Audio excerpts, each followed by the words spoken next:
Group momentum, we see it all the time, but it always tickles me in a very profound way. Like it's the first time I'm watching it happen, right? When you see the sort of the cascade of somebody jumping in and their offering and their sincerity kind of kicking into gear, opportunities for others to kind of grab a hold of that momentum too and use it to keep clearing different ideas, because it does two things. And it's kind of what we found with NAP that's so profound. One is it gets us that participation in a group setting, gets us really face to face with direct evidence, contrary to the what we call the I'm the only one syndrome, right? The idea that, oh, I'm the only person that's going through this.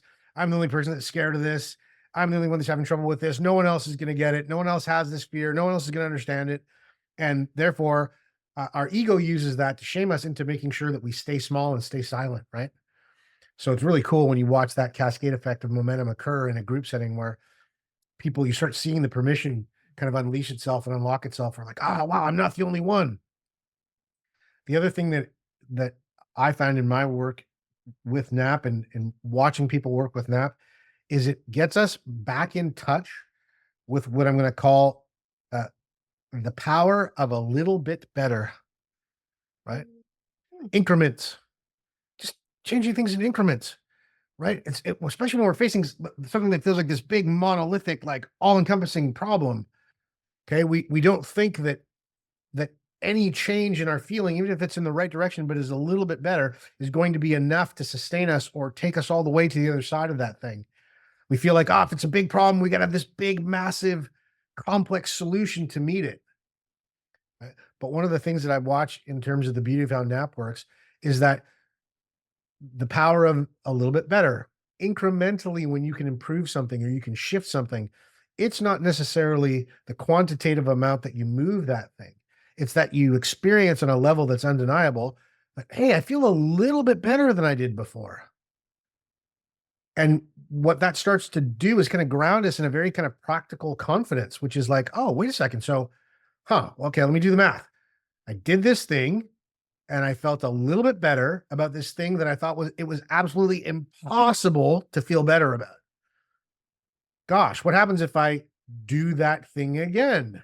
Well, maybe I'll feel even a little bit better than that. And I'll feel a little bit better than that. And that momentum starts to become something that's present time, right? That's part of the complexity that appears in an illusionary sense of like, oh, I'm in this place of I hate my job, but I also hate not doing my job. I'm completely stuck. Of course, that's going to feel overwhelming. Of course, that's going to feel like a giant monolith that you just cannot move because you're thinking of trying to move it all in one big step, all in one fell swoop. But when you remember that you can affect a change a little bit at a time and feel that change each time you do it, you create more space for yourself to continue to feel a little bit better and a little bit better. And you take the urgency out of the velocity of the rush of time that you feel is coming at you as you stare at this thing that you cannot see around, right? So when we are here with something, right, and then we can go, yeah, I'd like to get this out of my way. Of course, we want it completely gone. But if we can do this, and then we can do this, and then we can do this, not only are we creating more space and time around that barrier, but we're also experiencing our direct impact on creating that space and time. It's not a miracle from somewhere else. It's not somebody else doing it for you or giving you something that you can't access yourself. It's something that you can predictably and consistently take action in the direction of and feel your power to create space and time around something that previously feels immovable. Does that make sense? And so that's why it's so neat to see people go, oh, well, yeah, that went from a 10 to a 9.5 or an 8. And that little bit of movement, you can see in their body and their face and their countenance that they're actually quite excited about it.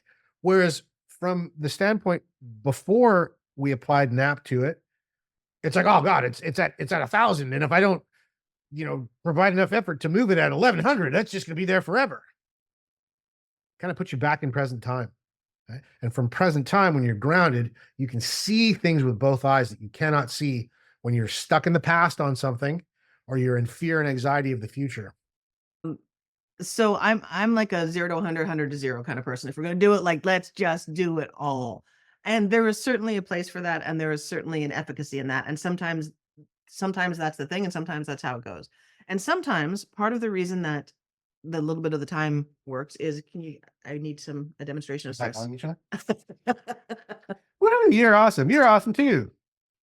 Sorry. I was gonna get you to press on my hand, actually. Okay. So press, but press hard. Okay. So this is the problem. He's not the problem. This is the problem. And so I've been fighting and fighting and fighting this problem. And now the problem gets a little bit better. So I can actually recenter a little bit more. I'm not as cranked trying to just focus on fixing the problem, but go back. So, but if I'm really working on this problem and suddenly it disappears, it can be super jarring. So sometimes the advantage, I mean, sometimes it's just what you got to do, and sometimes that's what's useful. And sometimes a little bit of the time is just so you can recenter, recenter, recenter, and you don't have to get quite as rocked when it moves. Make sense?